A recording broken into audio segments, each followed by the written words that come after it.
In this question, if A, B, C are the distinct positive number, then prove that the value of determinant is negative. तो यहाँ पे देखो कि ये जो डिटर्मिनेंट दे रखा है इसको हम लोग क्या कर लेते हैं, डी एज्यूम कर लेते हैं, राइट।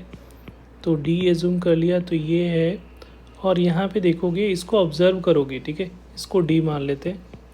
और इसको ऑब्ज़र्व करोगे तो देखो क्या कॉमन निकालेंगे। तो यहाँ पे देखो ऐड कर रहे हो,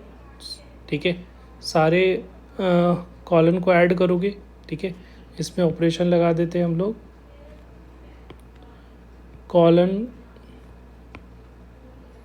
कॉलन वन में हम देख रहे हैं colon one plus colon two plus colon three करते हो तो सब में क्या दिख रहा है, ए बी सी दिख रहा है। तो फर्स्ट कॉलन में A plus B plus C आ रहा है, A plus B plus C ऐसा आ जाएगा,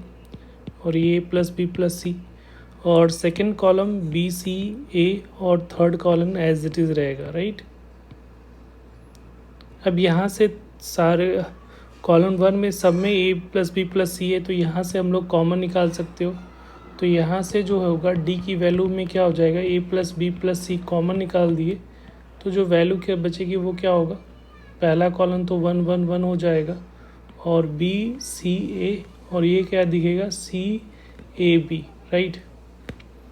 अब यहाँ पे क्या करना है, अब इसको क्या करना है, इसको सिंप्लीफाई करने के लिए जब भी 3 1 दिखता है तो किसी दो को हम लोग को क्या करना पड़ेगा, ज़ीरो करना पड़ता है। तो करते हैं, तो यहाँ पे R2 में ऑपरेशन कर देते हैं, तो R2 माइनस R1 कर लेते हैं, एंड R3 में R3 माइनस R1 कर लेते हैं। तो इसके बाद जो D की जो वैल्यू आएगी वो क्या होगा, ए प्लस बी प्लस सी, और यहाँ सब्ट्रैक्ट करने के बाद जो है वैल्यू जो आएगी वो ए, पहला रो तो एज इट इज़ रहेगा A B C, 1 B and C, right. ये ज़ीरो हो जाएगा, ये हो जाएगा आपका सी माइनस बी होगा, और ये क्या दिखेगा, ए माइनस सी। और यहाँ पे देखो तो ये जो वैल्यू आ रही है वो क्या आएगा, 0 ए माइनस बी, और ये जो दिख रहा है वो हो जाएगा बी माइनस सी। देखो अब यहाँ पे हम लोग कॉलम वन के क्रॉसपॉन्डिंग अगर एक्सपैंड करते हैं तो यहाँ पे क्या दिखेगा, इसके वॉट एक्सपैंड कर लो तो ये जो ये दिख रहा है, तो यहाँ से डी की जो वैल्यू आएगी वो क्या आएगा, ए प्लस बी प्लस सी, और इसको क्रॉस मल्टीप्लाई करोगे इन दोनों को तो यहाँ से जो वैल्यू मिलेगी वो क्या आएगा, हम लोग लिख सकते हैं, थोड़ा सा इसको नीचे में लिख देता हूँ। तो यहाँ से डी की जो वैल्यू आएगी वो A plus B plus C, और यहाँ पे सिंप्लीफाई करोगे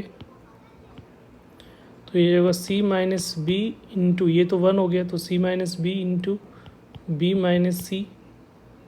और minus A minus B into A minus C, ये आ रहा है हमारा। अब इसको थोड़ा सिंप्लीफाई कर लेते हैं, तो डी इज इक्वल टू क्या आ रहा है, A plus B plus C into इसको मल्टीप्लाई करोगे तो ये हो जाएगा B C minus C square, और यहाँ पे minus B square plus B C, ये बी सी, और यहाँ पे ये जो आ रहा है वो वैल्यू क्या हो जाएगी, यहाँ से सी बी सी माइनस, तो बी सी माइनस यहाँ पे आ जा रहा है प्लस बी सी हो रहा है। इसको सिंप्लीफाई किया तो ये माइनस साइन पहले से लगा हुआ है तो माइनस ए स्क्वायर, और इसको देखोगे तो ये जो आ रहा है ए स्क्वायर, और यहाँ पे ए सी, और minus A B plus B C, तो डी जो है वो A plus B plus C into B C minus C square minus B square plus B C minus C square plus A C plus A B minus B C. तो देखो यहाँ से आपको दिख रहा होगा कि माइनस बी सी और plus B C cancel out हो गया। अब यहाँ पे डी की जो वैल्यू दिख रही है वो क्या दिखेगी, ए प्लस बी प्लस सी,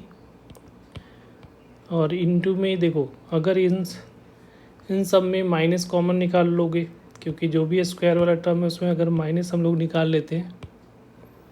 तो यहाँ पे हमारा माइनस साइन निकाल दिया, तो ये जो रिमेनिंग बचेगा देखो, ये पॉजिटिव ए स्क्वायर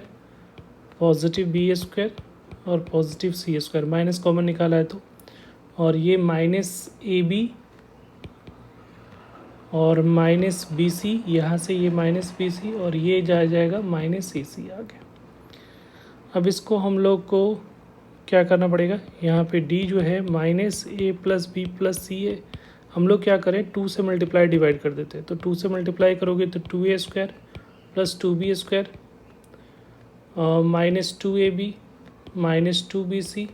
माइनस 2ac ऐसा आ जाएगा। अब यहाँ पे दो दो पेयर है तो हम लोग क्या कर रहे हैं, d is equal to minus A plus B plus C और ये 1/2, तो 1/2 को बाहर ही कर देते हैं हम लोग। तो यहाँ पे जो वैल्यू आ रहा है -1/2 ये हो जाएगा, और इसको लिख सकते हो A square plus B square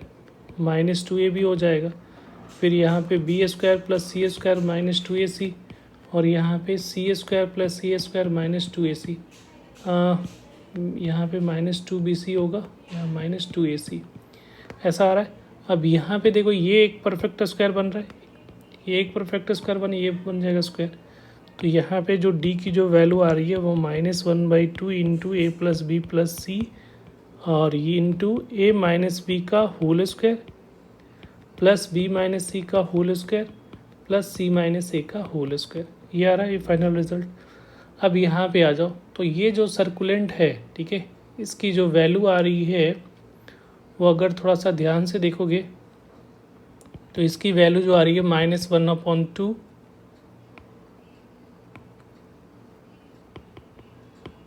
यहाँ पे लिख देता हूँ, ये इंपॉर्टेंट रिजल्ट भी है, डायरेक्ट याद भी रखना है। तो यहाँ पे हम लोग लिख सकते हैं -1/2 A plus B plus C